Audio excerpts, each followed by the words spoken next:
News Kannada ವಾಹಿನಿಗೆ ಸ್ವಾಗತ. ದಾಂಡೇಲಿ ಸಮಗ್ರ ಅಭಿವೃದ್ಧಿ ಹೋರಾಟ ಸಮಿತಿಯಿಂದ ಇಂದು G+2 ಫಲಾನುಭವಿಗಳ ಹಾಗೂ ಮನೆ ನಿವೇಶನದಾರ ಸಭೆ ಕರೆಯಲಾಗಿತ್ತು. ದಿನಾಂಕ 26/8/2024 ಈ ಹಿಂದೆ ಹೋರಾಟ ಸಮಿತಿಯಿಂದ ಮನೆಗಳ ಕಾಮಗಾರಿ ಪ್ರಾರಂಭವಾಗದಿದ್ದಲ್ಲಿ 19ರಂದು ನಗರಸಭೆಯನ್ನ ಮುತ್ತಿಗೆ ಹಾಕುವುದಾಗಿ ಮನವಿ ಮಾಡಲಾಗಿತ್ತು. ಬೆಂಗಳೂರಲ್ಲಿ ನಡೆದ ಗೃಹ ಮಂಡಳಿ ಸಭೆಯಲ್ಲಿ ಭಾಗವಹಿಸಿದ ಕುರಿತು ಹಾಗೂ ಮುಂದಿನ ನಡೆಯ ಕುರಿತು ಚರ್ಚೆ ಮಾಡಲಾಗಿದೆ. ಈ ಸಂದರ್ಭದಲ್ಲಿ ದಾಂಡೇಲಿ ಸಮಗ್ರ ಅಭಿವೃದ್ಧಿ ಹೋರಾಟ ಸಮಿತಿಯ ಅಧ್ಯಕ್ಷರು ಆದ ಅಕ್ರಮ್ ಖಾನ್ ಅವರು ಗೃಹ ಮಂಡಳಿಯವರು ಕರೆದ ಸಭೆಯಲ್ಲಿ ಉಪಸ್ಥಿತರಿದ್ದರು. ಗೃಹ ಮಂಡಳಿಯ ಆಯುಕ್ತರು ಆದ ಕವಿತಾ ಮನ್ನೇರಿ ಅವರ ಅಧ್ಯಕ್ಷತೆಯಲ್ಲಿ ನಡೆದಿದೆ. ಗೃಹ ಮಂಡಳಿ ಅಧಿಕಾರಿಗಳು ರಾಜೀವ್ ಗಾಂಧಿ, ಗೃಹ ಅಧಿಕಾರಿಗಳು, ನಗರಸಭೆ ಪೌರಾಯುಕ್ತರಾದ ರಾಜರಾಮ್ ಪವಾರ್, ವಿವಿಧ ಇಲಾಖೆಗಳ ಅಧಿಕಾರಿಗಳು, ಗುತ್ತಿಗೆದಾರ್ ಉಪಸ್ಥಿತರಿದ್ದು G+2 ಮನೆಗಳ ಕಾಮಗಾರಿಗಳ ಬಗ್ಗೆ ಸುದೀರ್ಘವಾದ ಚರ್ಚೆ ನಡೆದು ಒಟ್ಟು 1106 ಕಾಮಗಾರಿಯನ್ನ ಗುತ್ತಿಗೆ ನೀಡಿದ್ದು ಫಲಾನುಭವಿಗಳಿಗೆ 108 ಮನೆಯನ್ನ ನೀಡಿದ್ದು ಅಲ್ಲದೆ 36 ಮನೆಗಳು ಮುಗಿಯುವ ಹಂತದಲ್ಲಿ ಇದ್ದು ಅದನ್ನ ಕಾಮಗಾರಿ ಮುಗಿಸಿ ಫಲಾನುಭವಿಗಳಿಗೆ ನೀಡಬೇಕೆಂದು ತೀರ್ಮಾನಿಸಲಾಗಿದೆ. ಈ ಹಿಂದೆ ಒಪ್ಪಿಕೊಂಡಂತಹ 384 ಮನೆಗಳಲ್ಲಿ 240 ಮನೆಗಳ ಕಾಮಗಾರಿಯನ್ನ ಆದಷ್ಟು ಬೇಗನೆ ಪ್ರಾರಂಭಿಸಬೇಕು ಅಂತ ತೀರ್ಮಾನಿಸಲಾಗಿದೆ. ಅಲ್ಲದೆ ಗುತ್ತಿಗೆದಾರನೆ ನೀಡಬೇಕಾದ ಹಣದ ಬಗ್ಗೆ ಚರ್ಚಿಸಲಾಗಿದೆ. ಗೃಹ ಮಂಡಳಿಯ ಆಯುಕ್ತರು ಶಾಸಕರು ಆದ RV ದೇಶಪಾಂಡೆ ಅವರ ಜೊತೆಗೆ ಫೋನ್ ಮೂಲಕ ಚರ್ಚೆ ಮಾಡಿ ಮುಂದಿನ ಸಭೆ ಶಾಸಕರ ಅಧ್ಯಕ್ಷತೆಯಲ್ಲಿ ನಡೆಸಿ ಎಲ್ಲಾ ವಿಷಯಗಳ ಬಗ್ಗೆ ಸೂಕ್ತ ಕ್ರಮ ವಹಿಸುವುದಾಗಿ ಭರವಸೆ ಕೊಟ್ಟಿದ್ದಾರೆ ಎಂದರು. ಉಪಾಧ್ಯಕ್ಷರು ಆದ ಅಶೋಕ್ ಪಾಟೀಲ್ ಅವರು ಮಾತನಾಡಿ, ಕಾಮಗಾರಿ ಪ್ರಾರಂಭವಾದಾಗಿನಿಂದ ಮತ್ತೆ ಹೋರಾಟ ಪ್ರಾರಂಭ ಮಾಡಬೇಕಾಗುತ್ತೆ ಎಂದು ತಿಳಿಸಿದ್ದಾರೆ. ಈ ಹಿಂದೆ ನಮ್ಮ ಅನೇಕ ಹೋರಾಟದಲ್ಲಿ ದಾಂಡೇಲಿ ನಗರ ಡಿವೈಎಸ್ಪಿ, ಸಿಪಿಐ, PSI ಮತ್ತು ಇಲಾಖೆಯ ಪೊಲೀಸ್ ಸಿಬ್ಬಂದಿಯವರು ಸಹಕರಿಸಿದ್ದಾರೆ ಎಂದರು. ಹೋರಾಟ ಸಮಿತಿಯ ಪ್ರಧಾನ ಕಾರ್ಯದರ್ಶಿ ಹಾಗೂ ವಕೀಲರು ಆದ ರಾಘವೇಂದ್ರ ಗಣಪನವರ್ G+2 ಮನೆಗಳಿಗಾಗಿ ಮನೆ ನಿವೇಶನಕ್ಕಾಗಿ ಕಳೆದ 9 ತಿಂಗಳಿಂದ ಸತತವಾಗಿ ಹೋರಾಟ ಮಾಡುತ್ತಾ ಅದರ ಫಲವಾಗಿ 144 ಮನೆಗಳು ಸಿಗುವ ಹಂತದಲ್ಲಿ ಇದೆ. ಮುಂದಿನ ದಿನದಲ್ಲಿ ನಿವೇಶನ ನೀಡುವ ಬಗ್ಗೆ ಮತ್ತೆ ಹೋರಾಟ ಮಾಡಬೇಕಾಗುತ್ತೆ ಎಂದು ಹೇಳಿದ್ದಾರೆ.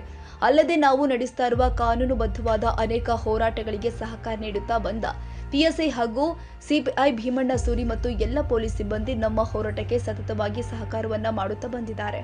ನಮ್ಮ ಸಮಿತಿಯಿಂದ ಪೊಲೀಸ್ ಇಲಾಖೆಗೆ ಅಭಿನಂದಿಸ್ತೀವಿ.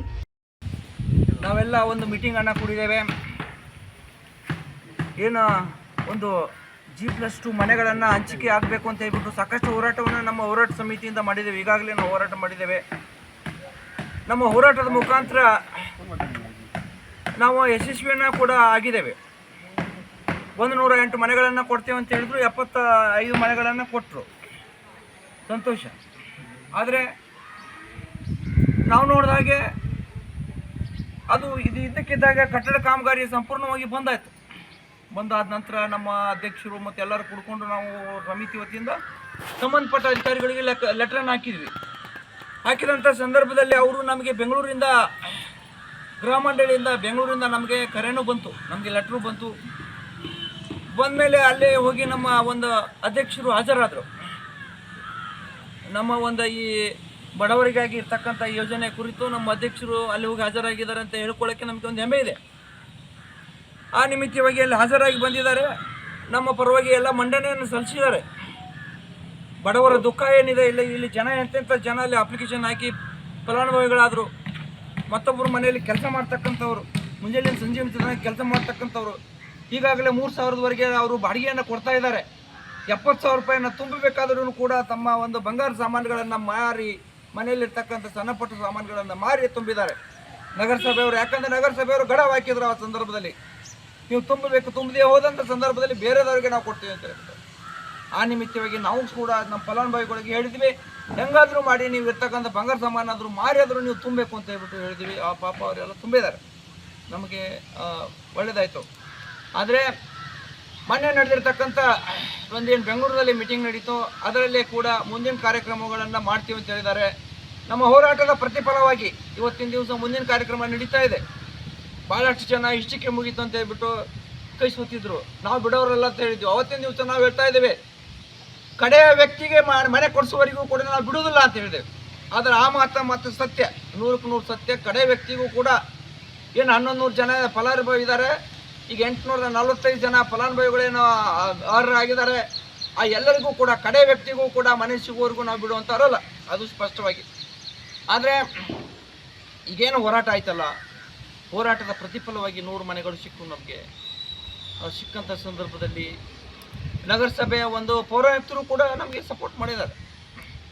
ಅದೇ ರೀತಿಯಾಗಿ ಪೊಲೀಸ್ ಆಗಿರ್ತಕ್ಕಂಥ ಪೊಲೀಸ್ ಸಿಬ್ಬಂದಿಗಳು ಕೂಡ ನಮಗೆ ಸಪೋರ್ಟ್ ಮಾಡಿದ್ದಾರೆ, ಎಲ್ಲ ಹೋರಾಟದಲ್ಲಿ ಸಪೋರ್ಟ್ ಮಾಡಿದ್ದಾರೆ. ಏನು ಭೀಮಣ್ಣ ಸೂರಿ ಸರ್ ಏನಿದ್ದಾರೆ CPI ಅವ್ರು ಒಳ್ಳೆ ಮನುಷ್ಯರು, ಪ್ರಾಮಾಣಿಕವಾಗಿ ಅವರು ಒಳ್ಳೆಯ ರೀತಿ ಒಳಗೆ ನಮಗೆ ಸಪೋರ್ಟ್ ಮಾಡಿದ್ದಾರೆ.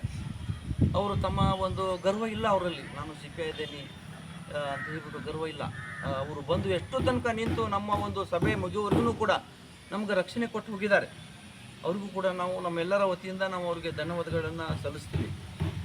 ಮತ್ತು ಇದೇ ರೀತಿ ಒಳಗೆ ಮುಂದಿನ ದಿವಸನೂ ಕೂಡ ನಾವು ಹೋರಾಟ ಮಾಡೋಣ. ಒಳ್ಳೆಯ ಬೆಳವಣಿಗೆ ಆಗಿದೆ. ಆದುದರಿಂದ ಇದನ್ನು ನಾವು ಮಾಡ್ತೀವಿ. ಮತ್ತು ಇದಕ್ಕೆ ಹಿಂದೆ ಸಪೋರ್ಟ್ ಆಗಿರ್ತಕ್ಕಂಥ ಎಲ್ರಿಗೂ ಕೂಡ ನಾವು ಒಂದು ಅವರಿಗೆ ಧನ್ಯವಾದಗಳನ್ನು ನಾವು ಸಲ್ಲಿಸ್ತೀವಿ. ಈ ಹೋರಾಟವನ್ನು ನಾವು ಕಡೆಯ ವ್ಯಕ್ತಿಗೂ ಕೂಡ ಸಿಗೋರಿಗೂ ಕೂಡ ನಾವು ಮಾಡ್ತೀವಿ ಅಂತ ಹೇಳ್ಬಿಟ್ಟು ಹೇಳ್ತಾ ಈ ಮುಖಾಂತರ ನನಗೆ ಮಾತನಾಡಲಿಕ್ಕೆ ಅವಕಾಶ ಕೊಟ್ಟಿದ್ದಕ್ಕೆ ಧನ್ಯವಾದಗಳು ಸರ್. ಹೋರಾಟ ಸಮಿತಿಯ ಅಧ್ಯಕ್ಷರಾದಂಥ ಅಕ್ರಮ್ ಖಾನ್ ಅವರು ಬೆಂಗಳೂರಿಗೆ ಹೋಗಿದ್ದ ವಿಷಯವನ್ನು, ಇದಕ್ಕೆ ಸಂಬಂಧಪಟ್ಟಂಥ ವಿಷಯವನ್ನು ಎಲ್ಲ ಸವಿಸ್ತಾರವಾಗಿ ತಮಗೆಲ್ಲ ಕೂಡ ತಿಳಿಸಿದ್ದಾರೆ.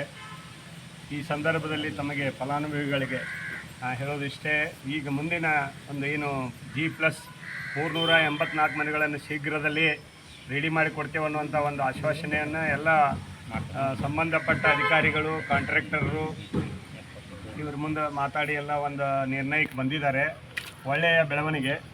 ಅದಕ್ಕೆ ಇನ್ನು ಮುಂದಿನ ದಿನಗಳಲ್ಲಿ ಆ 384 ಮನೆಗಳನ್ನು ಆದಷ್ಟು ಶೀಘ್ರದಲ್ಲಿ ಕೊಡುವಂಥ ನಮ್ಮ ಹೋರಾಟ ಕಂಟಿನ್ಯೂ ಇರಲೇಬೇಕು. ಈ G+ ಫಲಾನುಭವಿಗಳಿರ್ಬೋದು, ನಿವೇಶನದ ಫಲಾನುಭವಿಗಳಿರ್ಬೋದು, 3,400 ಇದ್ದಲ್ಲಿ ಕೂಡ ಅವ್ರು ಯಾರಿಗೆ ನೆಸೆಸರಿ ಅದ ಅವ್ರು ಕನಿಷ್ಠ ಮನೆ ಇಲ್ಲ, ಜಾಗೆ ಇಲ್ಲ, ಬೇರೆ ಬಾಡಿಗೆ ಮನೆಯಲ್ಲಿ ಇದ್ದಾರೆ ಅಂಥವ್ರಿಗೆ ನಿವೇಶನದ ಅವಶ್ಯಕತೆ ಇದೆ.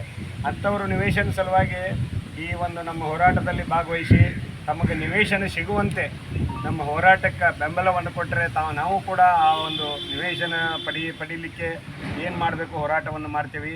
ಮತ್ತು ಫಲಾನುಭವಿಗಳು ಕೂಡ ಈ 384 ಸಿಕ್ಕರೆ ಅಷ್ಟೇ ಅಂತಲ್ಲ, ಇನ್ನು ಉಳಿದ ಫಲಾನುಭವಿಗಳು ಯಾರು ದುಡ್ಡು ತುಂಬಿದ್ದೀರಿ ಅವರೆಲ್ಲರೂ ಅರ್ಹರೇ.